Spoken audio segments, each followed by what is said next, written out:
Bagan sonda koydurup aldın aga. Takalgan yok bul. Bagan tömen koydurup aldın. Ya aga kaç verdin? 600 so'm berib. Ekleyem de kulağına. 700 so'm satam sen. Satam sen ama bir kız yap kala. Ye 700 so'm satam sen. Alam sen aka 700 koyga. Aka. Ra sattın mı de? Ha mana. Aka kulağına aka. 100 koy kaçlam sen. 200 koy payda vere. 300 koy payda vere. Satam sen. Ben alayım buldu. Hey. Qayçı malından qatılını menitten deydi qalla gaqılın. Baytal yasap qoyma deydi qalla gaqılın. Boyan çimpiya resmiye toluq çıkdı manım. Na kökrek.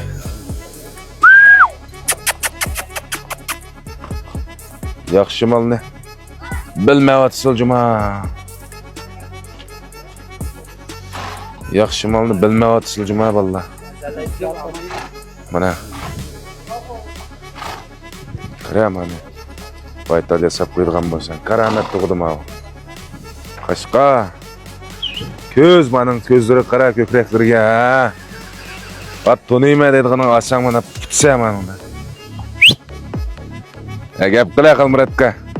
Yetme deydiğinden çıkar. Yetme deydiğinin çıksan boladı mana.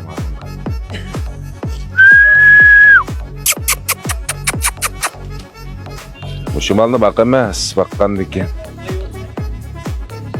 Katse mana.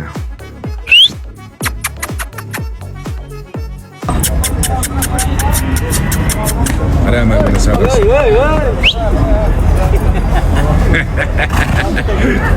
Sert toxtava. Alima tipu doa bala. Lá está ya.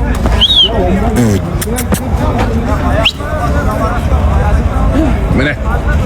Aldığan tay muşu tişört. Çitayın not sevgin kılasa.